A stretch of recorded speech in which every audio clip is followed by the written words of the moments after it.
아침에 이 이재명 경기지사의 부인 김혜경 씨가 검찰에 출석하는 모습을 여러분께 보내드렸습니다. 거기서 김혜경 씨가 이렇게 얘기했어요. 진실이 밝혀지기를 바랄 뿐입니다. 그리고 힘들고 억울하다. 뭐 이런 얘기를 했는데요. 좀 이 사안 좀 어떻게 보고 계십니까, 의원님? 글쎄요. 네. 신과 또 본인들만은 알겠죠. 진실이 무엇인가를. 네. 저는 그 법과 원칙에 따라서 또 수사 원칙에 따라서 아주 공평무사하게 네. 똑같은 잣대로 진실 규명이 필요하다고 보고, 특히 그 이재명 지사와 관련된 건들은 네. 그 국정 운영에도 엄청난 그 부담으로 작용할 수도 있고, 또 본인들도 힘들겠지만 네. 경기도민한테도 여러 그 피해가 갈 수 있는 사안인 만큼 엄중하게 엄정하게 이 진실을 파헤쳐야 된다, 규명을 해야 되고, 네. 그러기 위해서는 어떤 그 담당하고 있는 수사진 검찰도 이에 대한 각별한 경각심을 갖고 네. 해야 된다고 생각하고요. 저는 이재명 지사나 그 이재명 지사 주변 분들한테 네. 권하고 싶은 건, 진짜 본인들이 억울하다고 생각하면 그 억울한 걸 밝힐 수 있는 여러 가지들이 있을 거라고 생각됩니다. 특히 그 핸드폰, 네. 핸드폰에 대한 행방과 핸드폰을 갖고 있다면 빨리 제출을 해서 그거를 통해서 진실을 밝혀지도록 하면 훨씬 자신들이 주장하는 무고함이 밝혀질 텐데, 네. 저는 그 핸드폰의 행방과 그거 실체에 대해서 실제 상황에 대해서 좀 의문점을 갖습니다. 빨리 그걸 제출해서 그 진실이 빨리 규명이 되고, 네. 이런 논란으로부터 좀 빨리 종식이 좀 돼야 되겠다. 왜냐면 네. 국민들 뵙기가 그렇죠. 너무 수수한데, 네. 저는 그 핸드폰의 행방과 그거 실체에 대해서 실제 상황에 대해서 좀 의문점을 갖습니다. 빨리 네. 그걸 제출해서 그 진실이 빨리 규명이 되고, 네. 이런 논란으로부터 좀 빨리 종식이 좀 돼야 되겠다. 왜냐면 네. 국민들 뵙기가 그렇죠. 너무 송구스러워요. 경기 여기가 도정을 위해서도. 이게 자유한국당 출신 소속 지사라고 해도 이게 네. 참 전체 국민들한테 주는 어지러움이 이루말할 수 없는데, 지금 집권여당 소속 경기도 지사와 네. 관련된 사건이니까 이니만큼 국민들 뵙기가 너무 송구스럽습니다. 진실이 어디에 있든 간에 네. 이러려면 빨리 진실이 규명되고 네. 거기에 따르는 정의가 실현돼야 된다고 생각되거든요. 네. 그러기 위해서는 그 수사진도 경각심을 갖고 해야 되고, 또 이재명 지사와 또 그 관련된 주변 분들도 그 특히 그 관련된 진위를 규명하는데 핵심되는 증거들, 네. 특히 핸드폰, 그럼 빨리 제출하고 네. 행방을 알려주기를 바랍니다. 지금 김혜경 씨의 발언을 보면 진실이 밝혀지길 바랄 뿐이다. 힘들고 억울하다 이렇게 얘기한 걸로 봐서는 계속해서 그 경찰 조사 때 얘기했던 나는 그 소유주가 아니다 이 입장 계속 유지하는 걸로 보이네요. 진실이 밝혀주기를 바라는 정도가 아니고 네. 당사자들이기 때문에 진실이 밝혀지도록 하는데 적극 협력하고 협력해야 나서야 된다. 된다. 그 협력하는 데 있어서는 네. 자신들이 관련된 증거들이 있지 않습니까? 그 핸드폰과 관련된 네. 그런 사건이기 때문에 그거 관련된 먼저 핸드폰이나 적극적으로 이런 것들을, 해명을 그리고 해라. 또, 또 그리고 예를 들어서 계좌에 대해서 네. 그걸 여러 가지 그런 경로나 이런 걸 알려면 본인이 동의를 받으면 가능한다고 하니까, 네. 페이스북이나 여러 가지 그런 경로나 이런 걸 알려면 본인이 동의를 받으면 가능한다고 하니까, 네. 페이스북이나 뭐 등등의 이런 SNS 같은 경우는 서버가 외국에 있다면 외국의 그 회사에다가 네. 자신들이 좀 요구를 해서 계정을 풀도록 네. 해가지고서 그동안에 했던 것들이 어떻게 이루어졌는가를 볼 수 있도록 협조하면 될 일이 아닌가 싶습니다. 네. 저는 이거에 대해서 이런저런 얘기들이 있을 수 있겠지만 진실이 규명되기를 바란다라고 제3자적으로 얘기할 것이 아니고 네. 3자적 입장이 아니라 당사자적 입장에서 적극 이 진실이 발견하는데 네. 본인들도 나서야 된다. 해야 될 역할들이 있다. 라는 말을 권하고 싶습니다. 네, 무슨 말씀인지 알겠고요. 일부 뭐 당원들이 이재명 지사의 탈당을 요구하기도 했는데 이런 사안은 좀 어떻게 보세요? 뭐 본인이 지금이나 관련된 인물들이 극구 부인하고 네. 있고, 또 그에 정반된 수사 기관의 의혹을 받고 있고 그렇죠. 이런 상황에서 섣불리 사실은 뭐 탈당이든지 또는 출당이든지 이런 조치를 취하기가 쉽지는 않습니다. 사실 굉장히 곤혹스럽고 당 입장에서는 그러니만큼 빨리 이것이 진실이 밝혀지고 이에 따르는 적절한 조치가 내려져야 되는데 그러기 위해서도 네. 그 이재명 지사와 관련된 인물들은 이에 대한 적극 협력 또 진실을 규명하는 데 나서야 된다고 생각합니다. 네, 알겠습니다. 이 정도로 이 김혜경 씨 검찰 출석 얘기는 정리를 좀 해보고요. 이건 계속해서 저희가 네. 짚어봐야 될 문제니까요. 어쨌든 이제 12월 13일 그 안에는 기소를 할지 말지 결정해야 되잖아요, 검찰이. 예, 그렇습니다. 뭐, 선거법, 네. 공직선거법 관련이니까 네. 그때까지는 6개월 기소 안에 해야 여부가 결정 나야 됩니다. 알겠습니다. 자, 이 문제 좀 다뤄볼게요. 이 청와대 공직 기강이 좀 해이하다 이런 좀 지적이 나오고 있습니다. 목소리 나오고요. 뭐 어제 이해찬 대표 같은 경우는 관련해서 조국 수석 사퇴 요구는 정치 공세다 이렇게 좀 일축하고 있는데 특별감찰반의 비위 문제로 다시 한 번 더 증폭이 된 이 기강 문제, 청와대 기강 문제 어떻게 보고 계십니까? 이거는 그 특감반이 그 민정수석실 소속이고 그렇죠. 민정수석실과 특감반은 말하자면 우리 공직사회나 또는 아주 큰 비리 부패 사건에 말하자면 적발하고 그에 대해서 철퇴를 가하고자 하는 역할을 맡는 기구들인데 네. 여기서 비리가 생겼다 그러면 국민들 입장에서는 어떻게 생각할까요? 예, 참으로 개탄스러운 겁니다. 네. 저는 민주당 소속 의원이지만 이 사건을 가벼이 봐서는 안 된다고 생각하고 매우 엄중하게 생각합니다. 어제 뭐 이해찬 대표가 예. 이 사건은 뭐 일정 부분 그 문제를 일으킨 사람의 일탈 문제일 수도 있다라고 네. 좀 개인의 했지만 일탈로, 예. 이미 우리 당에서는 사과를 했고 대국민 사과도 했고 그렇죠. 또 갖고 있는 당내의 분위기는 너나 할 것 없이 매우 엄중하고 걱정들이 많습니다. 아, 그래요? 네. 좀 말씀 좀 나누세요. 이 사안에 대해서. 우리가 민주당 정권, 그러니까 문재인 정권이 좀 정신을 차려야 되고 또 열심히 하기 위해서 허리띠, 뭐 신발끈 이거 다 조여매야 된다 이런 말씀 하시는 거예요? 이게 지금 예. 지난번 최순실 그 박근혜 네. 그리고 현직 대통령을 내쫓는 퇴출시킨 그런 탄핵 사태를 맞이한 그래서 탄생한 그렇죠. 촛불민심의 네. 정권입니다. 그리고 이명박 대통령 정권 시대에 잘못된 것도 드러내서 네. 철퇴를 가하고 있고요. 그런 상황에 우리 스스로가 누구보다도 훨씬 더 엄정하고 네. 그런 상황에 우리 스스로가 누구보다도 훨씬 더 엄정하고 네. 깨끗하고 또 칼날 같은 추상 같은 그런 긴장 속에 있어야 되는데 그 속에서 이런 일들이 벌어졌다니까 기가 막힐 일이라고 생각됩니다. 예. 잘못하면 우리가 지금 과거에 잘못된 거를 바로잡고 새로운 시대를 정말 제대로 정의롭게 만들어 나가겠다라고 하는 그에 대한 그런 어떤 의지와 그런 뜻이 잘못하면 주저앉힐 상황일 수도 있다고 생각됩니다. 예. 왜냐하면 이 모든 것이 국민의 신뢰로부터 국민들의 지지로부터 이게 힘이 뒷받침되고 정당성이 부여받는 건데 오히려 우리 스스로가 지금 내부에서 더럽혀지고 어지러워지고 네. 신뢰를 깎아먹고 무너뜨리는 일이 벌어진다면 저는 그건 국민의 신뢰를 보내겠습니까? 또는 지지를 보내겠습니까? 국민들은 다 보시고 계시거든요. 더구나 우리들에 대해서 니들도 똑같은 놈들이다. 이런 생각이 들면 예. 국민들은 마음이 떠나는 겁니다.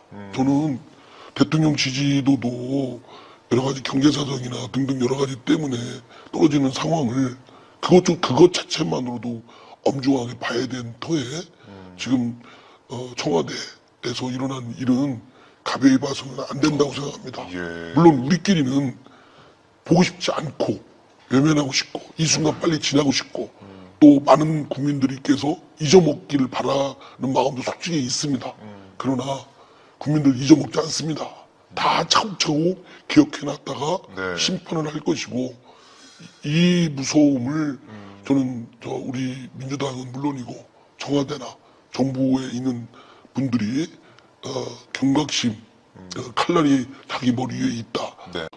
이 시대 문재인 정권의 국정 목표 실현을 위해서 얼마나 애썼는지 청와대 사람들은 대통령의 보좌를 위해서 대통령의 국정 실현을 위해서 네. 얼마나 자신들이 숨어서 자신들을 분골쇄신하는 모습을 보였는지 우리 더불어민주당은 그야말로 문재인 정부 또는 민주당이 국정을 실현하는 데 있어서 부딪히는 여러 가지 쟁점들에 얼마나 이를 풀어내는데 일심동체가 돼서 치열하게 현장 속으로 들어갔는지 네. 라는 점에 있어서는 저 자신부터 반성할 점이 있다고 봅니다. 네. 그래서 빨리 지금 이 현장 속으로 치열함 속으로 그리고 많은 국민들 어려워하는 국민들이 아우성 소리를 듣는데 외면하지 말고 현장에 정착해서 나가야 된다. 만약에 일을 못하면 청와대고 정부고 당이고 일대 쇄신이 해야 될 상황이다. 예, 일대 쇄신이 필요하다 이런 말씀 주셨는데, 그러니까 지금도 중요한 시점인 것 같아요. 예, 그 지금 지지율이 좀 하락하고 문재인 있고 이런 대통령 상황이기 집권이 때문에. 지금 3년 차 들어가고 있지 않습니까? 내년 되면 5년 이제, 중에 예. 이제 5년 중에 2년이 훌쩍 지나고 3년 차로 들어가고 그러면 이제 얼마 안 남았습니다. 네. 이제 우리가 해낼 일은 지금 사실은 여기저기 일 많이 벌려놨잖아요. 이거 사실은 추스려서 제대로 해내는 성과를 내기도 급합니다. 물론 이게 뭐 허겁지겁 조바심 내고 한다고 해서 될 일이 안 될 일이 되고 될 일이 안 되고 이런 건 아니지만 네. 그러나 끈덕지게 불을 들어주고 이제는 우선순위를 잡아서 전략적으로 해내야 될 상황이거든요. 네. 그런 점에서는 사실은 대통령 지지도, 대통령 개인 그런 플레이, 네. 그 덕에 지지도가 높은 거에 취해 있지 않았나, 높은 거에 취해 있지 않았나, 좀 안주해 있지 않았나, 이래서는 안 된다고 봅니다. 이제는 정말 실력을 보여줄 때가 됐다. 뭐 이렇게 볼 수도 있는데요. 저는 이낙연 총리부터 네. 정부의 갑부 장관들도 아주 대호각성이 필요하다고 봅니다. 네. 과연 대통령이 나가서 어떤 쟁점에 나설 때 이낙연 총리를 비롯해서 각부 장관들은 도대체 뭐 했습니까? 그냥 뭐 청와대 정부다라는 소리 들을 만큼 청와대의 지침이나 청와대 눈치 보기에 급급한 것도 또는 좋은 얘기 하는데 급급하지 않았나 이런 반성이 필요합니다. 네, 알겠습니다. 이제 다시 한번 예. 지금 이제 문재인 정권과 운명을 같이 해서 네. 자신들이 여기에서 촛불 정권의 민심에 부합하는 것들을 좀 해야 된다. 지금 노동계는 노동계대로 우리 문재인 정부에 대해서 엄청난 네. 비난을 쏟아붓고 있지 않습니까? 그렇죠. 참으로 힘든 상황입니다. 이 문제를 노동계도 총리와 각부 장관이 뛰어들어서 노동계의 공감대를 끌어내고 타협책을 끌어내고 네. 하는데 노력을 해야 되지 않습니까? 말씀을 쭉 들어보니까 이 민주당도 그렇고 당도 그렇고 또 정부도 그렇고 청와대도 그렇고 촛불 민심을 어떻게 하면 실현시킬지 촛불 민심이 바라고 있는 나라도 나라가 어떤 건지 다시 한번 생각하고 뭐 여러 가지 비판이나 야당에서도 지적이 나오고 있지만은 어쨌든 우리 나라가 잘 되기 위해서는 당정청이 다시 한번 할 수 있다 뭐 이렇게 하면서 물론 일을 해야 되는데 물론 자유한국당 등 야당은 자신들의 당리당략 뭐 그런 게 차원에서 있겠죠. 우리를 뭐 공격하고 뭐 하지만 네. 그 사람들이 공격하는 게 당리당략이라고 해서 우리 스스로 경계하고 돌아보고 네. 반성하는 걸 계획을 내서는 안 됩니다. 예, 지금 계획을 내서는 안 됩니다. 예, 지금 야당이 워낙 힘차어서 네. 지금 우리가 지금 긴장이 오히려 이완돼 있지 않나. 홍준표 전 대표 온다고 해서 더 이완된 거 아닌가요? 그러니까요. 제가 볼 때는 뭐 사실 그런 분들은 우리 더불어민주당에는 참 원군이에요. 예? 제가 알겠습니다. 어느 방송에서 예. 홍준표 대표가 저 종신 대표가 됐으면 좋겠다. 한 10년 아, 대표가 10년 정도? 10년 했으면 좋겠다 그랬더니 네. 거기 출연한 한 자유한국당 의원이 벌컥 화를 내던데 그렇게 벌컥 화를 내는 것 같은데 그런데 저는 우리에 대한 신뢰를 보내고 우리의 버팀목은 국민입니다. 자유한국당은 네. 그냥 당리당략적으로 우리를 공격한다지만 그거에 우리가 휘말려서 거기보다 좀 낫다라는 생각에 젖어 있으면 안 된다고 생각을 합니다. 그렇게 하겠습니다. 알겠습니다. 뭐 의원님도 내부에서 좀 목소리를 내셔야겠네요. 뭐 청와대 인적 쇄신이나 여러 가지 것들에 대해서 의견을 내셔야겠어요. 참으로 조심스럽습니다. 자칫 이렇게 밖에다가 해서 네네. 얘기를 하게 되면 당이 또 이제 그런 것 때문에 분란이 될 수 있다는 또 그런 것도 이제 잘 조정을 해야겠네요. 예, 조심스러우니까 그리고- 당내에서 하여튼 의견을 모아서 네. 당내에서 아주 좀 이렇게 질서 있게 이런 알겠습니다. 것들이 잘 정리가 될 수 있도록 예. 그리고 제일 중요한 게 이제 그 의원님 개인적으로도 그동안 성찰을 좀 하시고 반성하시고 앞으로 어떻게 하면 잘할지. 저부터 좀, 예. 저부터도 네. 조금 느슨해지지 않았나, 이런 생각 듭니다. 아니, 좀 보니까 대통령 뭐 지지도 높고, 네. 우리 당 지지도가 제가 국회의원 하는 동안에 제일 높거든요. 그렇죠. 그러니까, 뭐, 국민들이 이렇게 절대적 지지를 보내주고 있구나, 네. 라고 우쭐거리진 않았는지, 음. 이런 생각을 돌이켜 봅니다. 알겠습니다. 저희 박정희 하스팟에서 의원님이 성찰을 잘하고 계시는지 반성 잘하고 계시는지 계속 지켜보겠습니다. 박 기자님은 우리 네, 민주당이나 네. 또는 문재인 정부에 대해서 굉장히 우호적인 것 같습니다. 그래요? 예. 그렇게 비춰졌나요? 기자정신에서 저한테 막 날세게 물어보고 그래야 되지 않습니까? 근데 혹시 네. 저 문재인 정부 내에서 네. 뭐 입각하려는 그런 생각을 갖고 있는 거 아닙니까 혹시? 아니고요. 아니면 국회의원 출마하시려는 거 아닙니까? 무슨 말씀? 예? 그렇게 하십니까? 그런 생각. 아니고요. 저는 제가 그 촛불 집회 그 개근을 하면서 항상 그 국민들의 뜻을 전달해드리고 했었는데 누구보다도 이 문재인 정부가 잘 되길 바라는 사람 중에 한 명입니다. 그때 네. 저도 기억나는데요. 박정희 기자님 막 방송에 이렇게 보면 네네네. 예를 들어서 A 방송이면 A 방송 기자가 리포트를 해야 되는데 우리 박정희 기자님이 꼭 화면에 크게 나옵니다. 예. 근데 그때 제가 잊지 못하는 게 지금은 이렇게 윤기가 흐르는 게 있지만 그때는 막 하얗게 들릴 정도로 입도 막 메말리고 네. 막 이렇게 입술에 밥을 잘 못 먹고 다녔어요. 입술이 튼 그 표시가 화면에 네. 나왔어요. 그래서 참 마음이 참 안 되기도 하고 그런 현장에 있었던 박정호 기자님 네. 이런 분이 진짜 저는 문재인 정부에 입각이 된다고 생각합니다. 알겠습니다. 그럼 우리 이상민 의원의 개인 의견으로 제가 받아들이고요. 자, 이어서 이 문제를 또 여쭤봐야죠. 박병대 고용환 전 대법관에 대한 구속영장이 청구가 됐습니다. 헌정사상 초유일입니다. 진짜 안타깝습니다. 예. 그래도 일국의 대법관 하셨고 그러니까요. 대법관이 개인들도 그 영예로운 자리였고 엘리트들 아닙니까? 예, 사법부에 네. 아주 뭐 존경을 받던 법관들인데 참 그러니까 사람 이웃을 잘 만나야 되고 윗사람을 잘 만나야 된다는 점이 그런 걸 잘 만나야 된다는 점이 그런 점인 것 같습니다. 양승태 대법원장이 대법원장. 사실은 뭐 물론 그 사람한테는 책임을 지울 일은 아니지만 네. 양승태 대법원장이 만나지 않고 아주 훌륭한 아주 그 대법원장을 만났었다면 그렇네요. 그런 게 있겠어요. 사람도 잘 만나야겠네요. 지금 수십 명의 법관들이 엘리트 법관들이 지금 5명을 뒤집어 쓰고 있지 않습니까? 그렇게 됐죠. 결과적으로. 예. 징계도 받을 상황이고 네네. 이런 상황이 제가 요새 뉴스에 보면 그 양승태 대법원장이 김앤장 변호사도 예, 예. 만나서 그거 무슨 강제징용 네. 재판권 연기권 가지고 청와대 대법원 네. 김앤장 삼각 아니 세상에 대법원장이 김앤장 변호사를 만난다는 게 그게 말이 되나요? 대법원장 나는 제가 법사위원장도 했지만 대법원장 독대해 본 적이 없어요. 만나본 그러세요? 적도 없고 예 만나본 적이 없습니다. 공식적인 자리에 국감할 때 공식적인 자리에서 그렇죠. 차 한잔 마셔본 적이 없습니다. 뭐 만나서 뭘 부탁하거나 이렇게 할 수도 없는 거고. 부탁이 아니라 얼굴 본 적이 없다니까요. 공식 국감 때 한번 와서 저 모두 발언할 때 한번 보고. 그런 거 말고는 본 적이 없어요. 야, 그럼 김앤장 그 변호사를 만났다는 것 자체가 정말 그 변호사를 말도 안 되는 판사가 거죠. 예. 판사 아니에요. 그렇죠. 대법원장 판사입니다. 13명 중에 대법원을 구성하는 재판을 맡고 있는 그렇죠. 판사입니다. 네. 근데 저는 아직 판사가 네. 변호사를 만났다? 예. 원래 못 만납니다. 그 징계 받습니다. 일반 평판사는 징계 받습니다. 그래요. 예.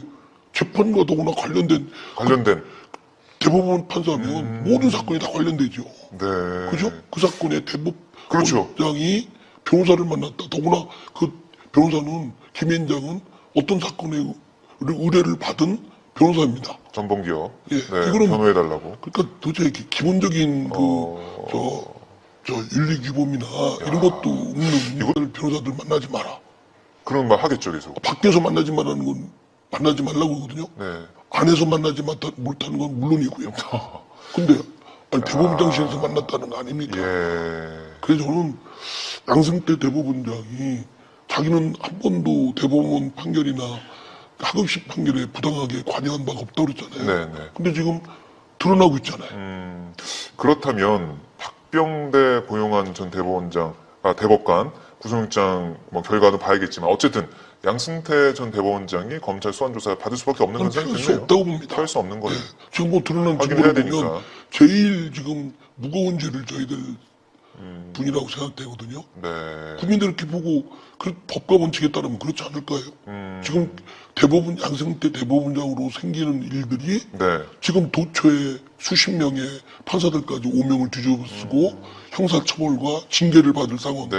생겼지 않습니까? 이게 어쨌든 그 사법부의 이익, 그러니까 대법원의 이익, 그리고 법관 엘리트들의 이익을 위한 상고법원 설치 이 문제 때문에 비롯된 이게 크잖아요. 또 판사 블랙리스트는 옳은 말하고 지적하는 사람들을 그래 지금 몰아넣고. 언론에서는 상고법원 때문에 양승태 네. 대법원장이 그랬다. 저는 조금 어. 하는 게 아니라 네. 다른 이유가 뭐 여러 가지가 있는 예. 상고법원도 그 중에 하나일지 모르겠지만 상고법원은 그 큰 당시 이유는 아니다. 통과가 그 국회 통과가 쉽지 않았습니다. 거의 불가능했습니다. 왜냐하면 여야를 막론하고 반대하는 의원들이 많았기 때문에 통과가 우선 법사위에서 또 어려웠습니다. 근데 법사위원장 예. 예. 그렇기 때문에 제가 보기에는 상고법원 때문에 양승태 대법원장이 꼭 그거를 정책적으로 실현하기 위해서라고 생각하는 건 너무 단선적인 것 같아요. 어떤 이유가 있었을까요? 모르죠, 저도. 그러지 않고서는 뭐에 미친 사람이 있어요. 난 도대체 이해가 안 됩니다. 이해가. 저희가 볼 설마 때는 지금도 설마 그럴까? 뭐 잘못 알려진 거 아닐까? 어쩌면 예. 그 누명을 뒤집어 쓰는 거 아닐까? 이런 생각이 들 정도입니다. 그러니까 저도 믿기지가 않는 일이에요. 저 어제 뉴스 보니까 양승태 대법원장이 김현장 네. 그 자기 잘하는 변호사를 김현장 소속 변호사를 만났다는데 네. 만나고서 그때 여러 차례 만났다는데 그게 말이 됩니까? 그게 상고법원이 아니라 다른 이유도 있을 것이다. 저는 그 밝혀지지가 않지만 상고법원만에 따라서 그렇게 막 할 수도 없는 그런 짓들을 그렇게 감히 했었을까? 그건 이해가 안 됩니다. 알겠습니다. 이것도 한번 저희가 한번 봐야겠네요. 이건 여쭤볼게요. 박병대 고용한 전 대법관 구속영장 발부됩니까? 안 됩니까? 좀 안타깝지만 네. 제 생각에는 그 하급 직원인 그 임종원 법원인조처 차장이 구속돼 있지 않습니까? 그렇죠. 그 위에 두 분이 계시고 네. 또 그 위에 양승태 양승태, 대법원이 있고 예. 피하기 쉽지 않을 것 같습니다. 아. 근데 모르죠. 제가 판사가 아니니까 그러니까 미리 앞서 얘기하기는 어렵지만 네. 안타까운 일이지만 쉽지는 않을 것이다라는 생각은 듭니다. 영장 기각률이 높아가지고 이번에 그러니까 자신의 그러니까 사법부의 전 대법관이라는 사람들을 구속을 할 수가 있을까라는 회의론도 나오더라고요. 한번 보지요. 과연 어떻게 될지는 만약에 구속영장이 발부가 안 된다면 국민들의 이 분노는 더 커질 것으로 보이는데 만약에 구속이 또 된다면 또 사법부도 한 번 더 기회를 얻는 그런 얼마 상황이 전에 될 것 같아요. 사법부도 한 번 더 기회를 얻는 그런 얼마 상황이 전에 될 것 같아요. 그 김명수 대법원장 차에 화염병이 던져졌지 않습니까? 저는 그게 지금 사법부의 현 주소라고 생각합니다. 국민이 바라보는. 예. 이제 그 대법원 판결까지 간 또 법원의 판결을 받아본 당사자들이 많을 거 아니겠습니까? 그렇죠. 그 중에 승패가 나눠졌겠죠. 네. 그 판결에 불만을 가진 분들도 많을 거 아닙니까? 그분들이 이제 불만 정도가 아니라 불신, 이거 도저히 못 믿겠다, 승복 못 하겠다, 이런 사태가 벌어질 수도 있을 거라고 생각됩니다. 네. 자, 하여튼 이렇게 되면 대한민국은 법치 질서가 다 뒤집어지는 거죠. 네. 그러니까 사법부 이 판사들이 영장을 어떻게 판단할지 이거 좀 봐야겠는데 좀 이 중요한 가늠자가 될 것으로 보입니다. 그런데 어쨌든 예. 지금 검찰도 이런 사태 수사하고 뭐 이런 거를 지금 뭐 그냥 계속 파헤치는 데만 아니라 빨리빨리 진위를 빨리빨리 해서 유능하게 해서 네. 아주 정확하게 그리고 사회적 비용이 최소화시키면서 빨리 그에 대한 진실 규명과 빨리. 이에 대한 정의가 빨리빨리 세워지고 네. 본연들의 자신들이 개혁을 받는 대상으로서 개혁 대상으로서 위치에 다시 돌아가길 바랍니다. 지금 검찰도 개혁을 해야 되는데요. 네. 이 사법농단 등의 사태로 인해서 내내 검찰 개혁을 손을 못 대고 있습니다. 이렇게 되면 검찰 개혁을 못하고 문재인 정부는 임기가 끝날 수도 있겠다. 네. 이런 생각이 듭니다. 아. 정작 지금 제일 중요한 그 사법개혁 중에 하나가 검찰개혁이거든요. 근데 검찰이 사법농단 사태를 수사하면서 박수를 많이 받았죠. 예, 칭찬 많이 그러면서 받았죠. 몸집도 커지고 힘이 네. 커졌어요. 그러나 그런 반면 또 어두 커지고 힘이 네. 커졌어요. 그러나 그런 반면 또 어두운 그림자도 있을 수 있고 여기에 개혁의 칼날을 들이대야 되는데 못된 부분도 있는 겁니다. 제가 지금 그 국회 사개취 네. 거기에 위원인 이종걸 의원한테 들었더니 친한 친구. 예. 이종걸 의원. 예. 그랬더니 지금 정부안으로 마련된 그 타협한 검경 수사권 조정이 네. 사실 유명무실하다는 겁니다. 실제로는 검찰이 모든 수사를 그대로 할 수 있는 지금과 별로 다를 바가 없대요. 빌바. 그래요? 예. 아니, 형식적으로 조금 뭐 이렇게 주고받고 한 거 있지만 그러면 검찰 개혁이 아니죠. 예, 검찰은 그것도 좀 봐야겠네요. 네, 예. 저는 그래서 이 검찰이 지금 이 사법농단에 대한 수사는 빨리 좀 유능하게 마무리 짓고 또 스스로에 대한 이와 함께 검찰 개혁은 스스로에 대한 자체 검찰 개혁의 대상이 네. 되는 것도 감내를 해야 된다라는 것을 해야 되고 정치권도 예, 예. 지금 검찰 개혁 얘기하는 사람이 없습니다. 없습니다. 이상민 의원밖에 없어요, 지금. 예, 누구도 얘기하는 게 예. 눈치보기에 급급해요.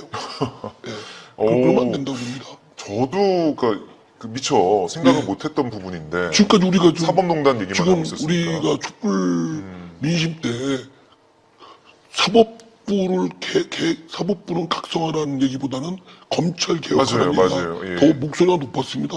근데 검찰 개혁 얘기는 지금 어디서 나오지도 않아요. 예. 그렇네요. 시청자 여러분께서도 검찰 개혁 여기에도 생각을 좀 하셔야겠습니다. 앞으로. 잊어먹고 있는 거죠. 그러니까 이번에 보도된 걸 보니까 문무일 검찰총장이 강원랜드 이 인적 채용 비리 관련해 가지고 여러 가지 얘기 나오는데 별건이라고 수사하지 말라 뭐 이런 것도 있었다고 보도가 나오더라고요. 그러니까 채용 비리 말고 다른 가지고 왔더니 이거 별건이잖아. 라면서 문무일 총장이 그건 수사하지 말라라는 식으로 그러니까 했다. 검찰이 그렇게 산타클로스가 된 적이 있었습니까? 그러니까 바로 그러니까 정권에 따라서 검찰이 또는 권력이나 이해관계에 따라서 네. 왔다 갔다 고무줄 잣대다라고 비판받는 부분이기도 합니다. 저는 그러면 그런 어떤 수사의 단서가 드러났다면 공개해야죠. 그렇죠. 수사를 하든가. 네. 그죠? 그리고 별건이기 때문에 이게 원칙 없이 무조건 무제한으로 수사를 한다라는 오해를 받지 않기 위해서는 수사 중에 드러난 사실이다. 그러면 국민들한테 하든가 하고 또는 또 다른 데서 수사한다. 한다든가라고 떳떳하게 투명하게 해야 되겠죠. 네, 알겠습니다. 검찰 개혁 문제도 저희가 사법농단 문제와 함께 기회가 날 때마다 근데 다뤄보도록 하고요. 검찰이 예. 별건이라고 해서 수사를 안 한 적이 없죠. 있었나요? 그러니까 어떤 때는 하고 어떤 때는 안 했다. 그러니까요. 그런 거 아닙니까? 그러니까 그러면 이게 안 되죠. 참 뭐 특검은 이 수사 범위가 딱딱 정해져 있으니까 예. 그것만 하는 건데 검찰은 아무리 이 어떤 특정 사안에 대한 수사단이라고 해도 뭐 드러나면 했던 것 같은데 제 생각에 계속 해왔는데 그러면 잣대는 동일해 되지 않습니까? 알겠습니다. 저희가 검찰 개혁 문제도 뜨거운 정치에서 한번 보도록 하고요. 이 한국당 얘기 좀 잠깐 해볼까요? 원내대표 선거예요. 12월에 이제 새로운 원내대표가 선출이 되는데 나경원 의원과 김학용 의원 양강 구도로 갑니다. 왜냐면 누가 좀 원내대표가 되면 좋겠습니까? 여당 입장에서 저는 뭐 두 분 다 친하세요? 잘하는데요. 잘하는데요. 예, 자유한국당 그 나물에 그 밥. 그래요? 자유한국당 자체가 DNA가 바뀌지 않았는데 별 수 있겠나. 누가 되든 상관이 없다. 네. 그리고 그분들 이, 좀 이렇게 제가 보기엔 이렇게 앞에 번지르르한 말들을 잘하는 분들이에요.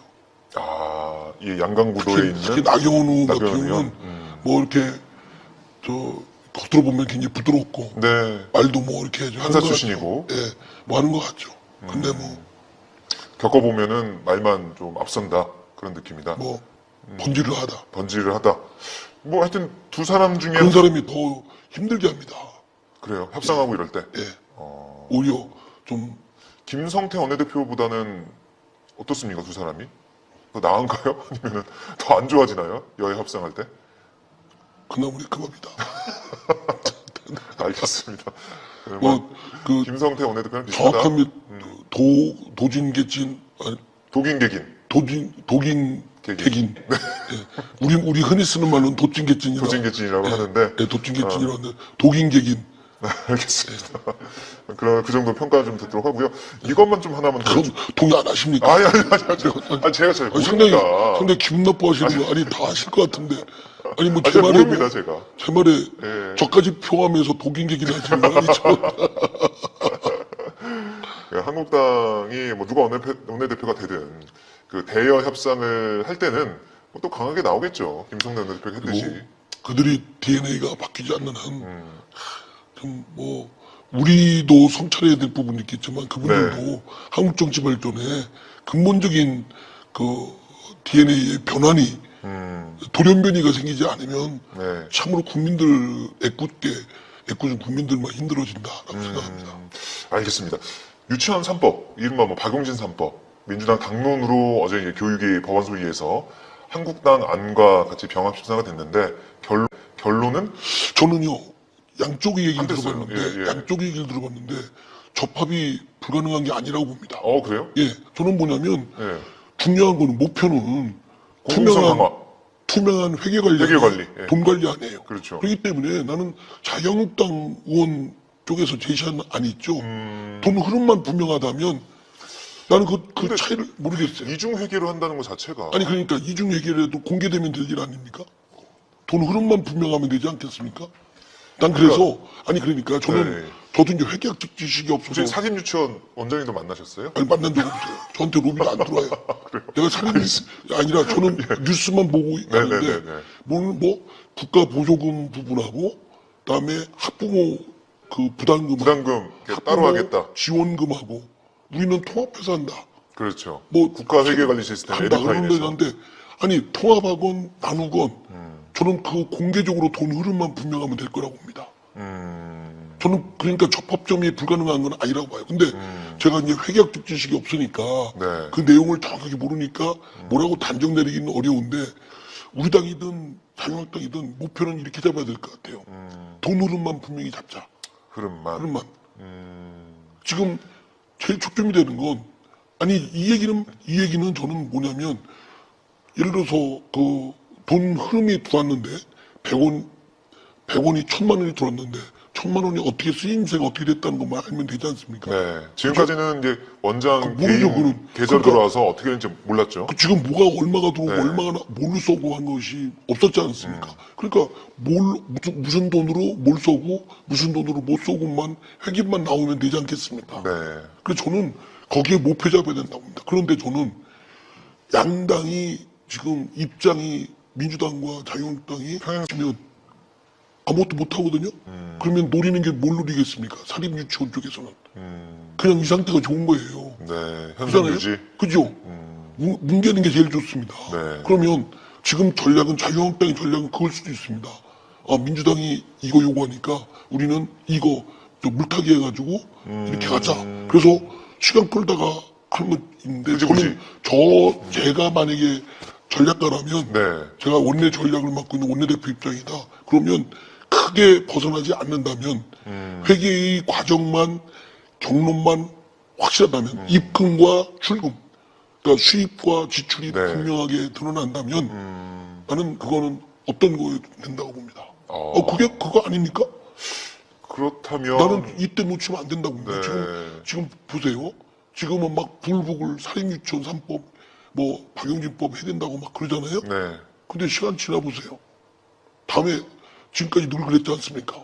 아무리 막 뜨거운 쟁점이고 꼭 해도 어떤 더 뜨거운 쟁점이 오면 잊혀집니다. 맞아요. 그죠? 이때 놓치면 사람들은 벌써 사립유치원 아니 그 다음에 그리고 여러 가지 지금 사안이 많이 나왔죠. 그렇죠. 그리고 지금 보면은 지금 봐서 내년 넘어가면 학부모들이 애들 입학시켜야 되지 않습니까? 그렇죠. 그죠? 막 유치원 폐원한다 그러면 부모님들도 이제 자기 우선 사람이 큰 대의 명분도 중요하지만 자기 이해관계도 중요해요. 그렇기 때문에 저는 이때 놓치면 이번 정기국회 놓치면 안 된다고 봅니다. 이번에 다소 100% 만족이 안 돼도 일단은 공개적이 투명하고 회계가 투명하고 공개적인 그런 것들 그래서 수입과 지출에 대해서 분명히 알 수 있는 경로라면 어떤 거도 쥐를 잡는데 검은 쥐 못 떴고 저 백쥐면 어떻습니까? 저는 고양이 아닌가요? 쥐를 참 그쵸. 잘못됐습니다. 제가 좀 흥분하다 보니까 쥐 잡는데 너무 날카로우십니다. 저 검은 고양이면 어떻고 저 흰 고양이면 어떻습니까? 네. 그러니까 저는 조금 실용적으로 접근할 필요가 있다. 그리고 지금 놓치면 기회가 지금 놓치면 그러면 벌써 그러면 1월달 올해 안 되죠. 올해 안 되고 1월달 추회를 가죠. 네. 2월달이면 과연 그때까지 지금의 열기가 해야 되겠다는 게 할 수 있을까라는 걱정이 앞섭니다. 그래서 네. 저는 지금 정기국회에 어떻게든지 해야 된다. 근데 지금 말 들어보니까 지금 뭐 지나간 것 같은데요. 시간이 그죠? 예. 그러니까 나는 지금 빨리 전략적으로 해서라도 합의를 빨리 하자.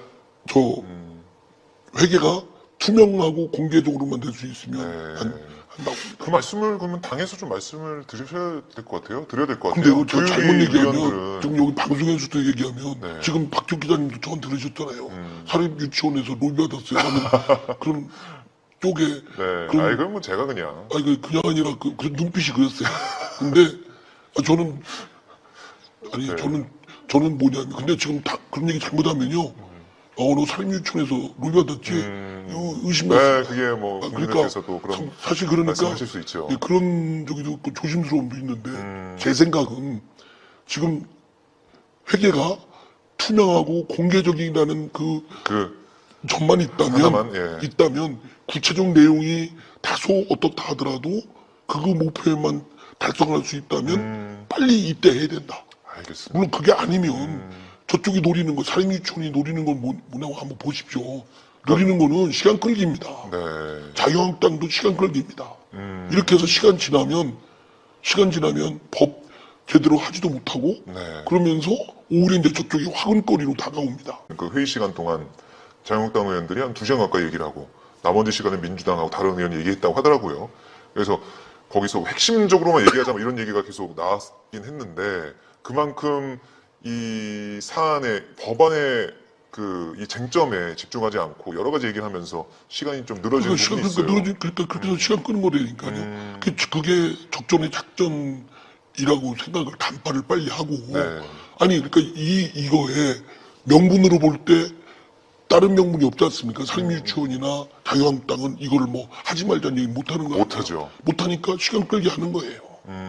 그리고 지금 뭐 사립유치원 쪽에서는 그 연합한 거는 또 정부 쪽 보고 협상하자 뭐 네. 이런 얘기하고 그러니까 제가 볼 때는 아주 자기들 나름대로는 장꼼수 쓰고 있는 거예요. 시간 끌어서는 안 된다고 봅니다. 일당을 하고 막 일당- 태어난다고 했다가 예. 협상하자고 예. 하고 막 이러면서 그러니까 빨리 법은 회계학적으로 그 수입과 지출에 지출. 대한 그 금액과 네. 그리고 얼마가 들어왔고 그건 어디다 쓰여졌는가를 투명하게만 볼수 있는. 만 했다면 그 목적 그 웬만큼 이루어지지 않았나 싶습니다. 근데 제가 예. 회계학적 지식이 없어서 이게 어떤 저 식으로 민주당과 네. 자유한국당의 구체적인 그건 차이 모르겠지만 네. 이거는 제가 판단이 좀 잘 안 되지만 그러나 전략적인 차원에서 법이 빨리 통과돼야 된다는 이 또한 놓쳐서는 안 된다고 생각합니다. 네, 시간이 없기 이거 때문에 놓치면 언제 또 기회가 올지 하겠습니까? 모르니까. 그러니까요. 이게 사실 한국당에서 계속해서 안을 안 내가지고 심사를 못했잖아요. 지금까지 안 하는 40여 시간 질질 끌었잖아요. 40여일 만에 이렇게 지금 심사를 하게 된 막바지 건데 정기국회 막바지에 막바지잖아요. 자기네 안을 내놓은 그러니까요. 이유가 있을 겁니다. 이유가 뭐였습니까? 저 사람들은요, 그 자립유치원이라는 전국적 조직이나 이런 것들을 선거에 이용해보고 싶은 거예요. 그렇지 않습니까? 네. 답답하네요. 이용해보고 싶은 거예요. 그렇지 않습니까? 네. 답답하네요. 참 그렇게 이렇게 뜨거웠던 사립유치원 공공성 강화 이 얘기가 약간 좀 수그러들고 점점 없어지죠. 예, 묻혀지죠. 예, 저 오마이뉴스 박정호의 핫스팟에서는 계속 이걸 이상훈 의원님과 다루고 있는데 그러니까 보육이 얼마나 중요하고 이 공공성 강화가 얼마나 중요한지 말씀을 드리고 있는데 이번 정기국회에 놓치면 또 언제 기회가 올지 이런 부분들 그리고 생각할 부분이 궁극적으로 있네요. 예. 저는 궁극적으로 지금까지 국가가 제 역할을 못한 거지만 보육에 대해서 네. 아이들 키우고 또 살펴주고 교육시키는 이 부분은 국가가 공동체가 해야 될 일이었다. 네. 이런 점을 국가가 정부가 역할을 못한 겁니다. 그러니까 맨 처음에 방기한 사립유치원이 겁니다. 생긴 것 자체가 태생 자체가 그렇죠. 이 돈 있는 사람들 예. 그러니까 애를 그냥 집에 두고 간 게 아니라 유치원에 맡길 수 있을 정도의 여유가 있는 사람들 아니면은 또 사정 있는 사람들 위해서 만들어진 거니까 제가 학교 다닐 공공 때 교육을 못 했잖아요. 어떻게 공공 교육을 아니라고 했잖아요. 학교 다닐 때 어떻게 배웠냐면 그때 북한을 비웃으면서 북한에 대해서 비판하는 것 중에 애들을 타가소에 맡겨서 맞아요. 부모 손에서 안 키우고 공산당이다 막 그러면서. 공산당은 국가가 키운다. 네, 공장처럼 타가소에서 이렇게 교육을 받았거든요. 맞아요. 근데 지금 보면 한번 보십시오. 북한의 그 당시에 정권이 잘했다는 게 아니라 국가가 해야 될 일입니다.